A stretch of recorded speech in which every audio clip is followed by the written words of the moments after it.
안녕하세요. 오늘은 1968년식 포드 머스탱 GT 불릿의 스케일 모델을 리뷰해 보려고 합니다. 모형 소개에 앞서 일단 스티브 맥퀸 주연의 영화 불릿에 대해 잠깐 간단히 말씀을 드려볼까 해요. 영화의 역사는 가솔린 자동차의 역사와 그 출발 시기가 엇비슷합니다. 둘 다 19세기 후반에 등장했죠.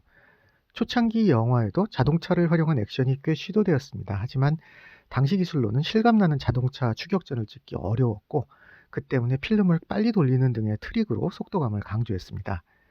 이런 트릭을 사용하지 않고 실제로 고속 추격전을 연출하며 촬영하여 영화사의 새로운 장을 연 작품이 바로 1968년 등장한 불릿이었습니다. 우리나라에는 1969년 초에 브리트라는 제목으로 파라마운트 극장에서 개봉했더라고요. 당시 신문 광고입니다. 외국어 표기법이 지금과 많이 다르고 특히 싸우며 건설하자는 구호와 함께 조조 150원, 일반 200원이라는 입장료도 눈에 띕니다. 당시와 지금의 물가가 얼마나 차이 나는지 보여주는 사례라고 할 수 있겠죠. 액션 영화인 불릿은 큰 성공을 거두었고, 특히 자동차 추격전은 액션 영화의 기준 자체를 바꿔놓을 만큼 센세이셔널했습니다. 자동차 매니아였던 스티브 맥퀸은 일부 장면에서 직접 운전을 하기도 했습니다.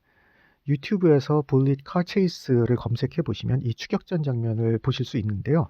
50년도 더 전에 촬영한 것을 감안해서 보시면 당시 얼마나 공을 들여 찍었을지 상상을 하실 수 있을 겁니다. 포드는 이 영화를 통해 머스탱의 홍보 효과를 톡톡히 봤습니다. 작고하신 당대 국내 최고의 인기 영화배우 신성일 씨도 그때 이 영화를 보고 머스탱에 반해서 1969년식 머스탱을 수입해왔다는 일화도 있습니다. 태평양 건너에 수입차 구하기가 하늘의 별 따기였던 나라에까지 판매에 영향을 줄 정도였으니 이 영화 한 편을 통해 머스탱의 이미지가 얼마나 올라갔을지는 대략 상상하실 수 있을 것 같습니다. 영화사의 고전처럼 자리 잡은 불릿 덕분에 포드는 개봉 당시뿐만 아니라 그 후로도 마케팅과 스페셜 에디션 출시 등으로 이 영화를 수차례 활용했습니다. 유럽 포드의 푸마 광고를 이 영화 오마주로 만들기도 했고, 머스탱 불릿 에디션도 여러 차례 출시를 했습니다.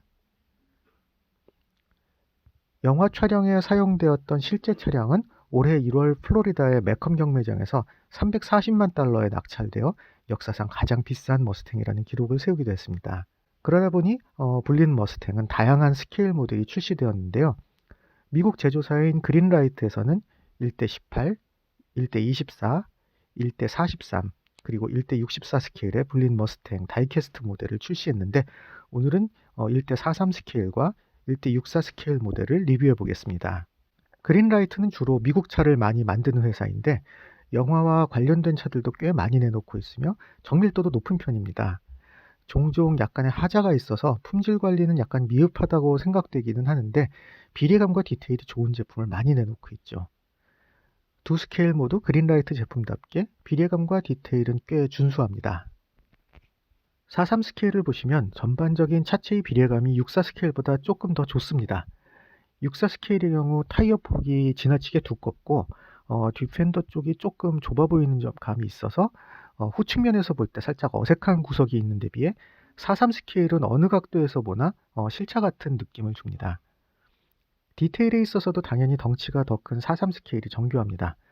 와이퍼도 그렇고 백미러도 어색함 없이 잘 표현되어 있는데 64 스케일에는 미러가 달려있지 않습니다. 이 스케일에는 미러가 정교하게 표현하기 어려울 수 있는데 그럴 바에는 과감히 삭제하는 것이 오히려 더 낫기도 할 것 같습니다. 그런데 또 43 스케일은 오픈 기믹이 전혀 없는 데 비해 64 스케일은 본네트가 열리고 엔진도 재현이 되어 있습니다. 뒷모습을 보시면 43 스케일은 싱글 테일파이프이고 64 스케일은 듀얼 테일파이프인 것을 보실 수 있는데요. 둘 다 막혀 있습니다. 43 스케일 같은 경우 테일파이프를 드릴로 약간만 파주기만 해도 상당히 디테일업이 될 것 같습니다. 두 모형 모두 실내가 재현이 되어 있습니다만 아주 디테일하게 만들어진 것은 아닙니다. 역시 43 스케일이 크기가 좀 있기 때문에 스티어링 휠의 디테일이나 쉬프트 레버도 약간 좀 자세하게 표현이 되어 있습니다. 64 스케일은 작은 스케일에 맞게 실내가 적당히 뭉뚱그려서 표현되어 있습니다. 차체 바닥 부분은 또 이렇게 생겼습니다. 영화와 관련된 모형 자동차 콜렉션으로 수집을 한다면 아마 불릿 머스탱은 빼놓기 어려운 존재일 텐데요. 개인적으로는 그린라이트의 43 스케일은 상당히 잘 만든 제품이라고 생각합니다. 최근에 산 모형 중에 이 차가 가장 만족도가 높거든요. 43 스케일의 클래식한 다이캐스트 모형을 수집하신다거나 60, 70년대 미국 차량 모형을 수집하시거나 영화를 테마로 수집을 하신다면 이 그린라이트의 43 스케일 볼린 머스탱은 상당히 좋은 선택이라고 생각합니다. 64 스케일도 괜찮지만 43 스케일은 정말 추천할 만한 제품입니다. 시청해 주셔서 감사합니다.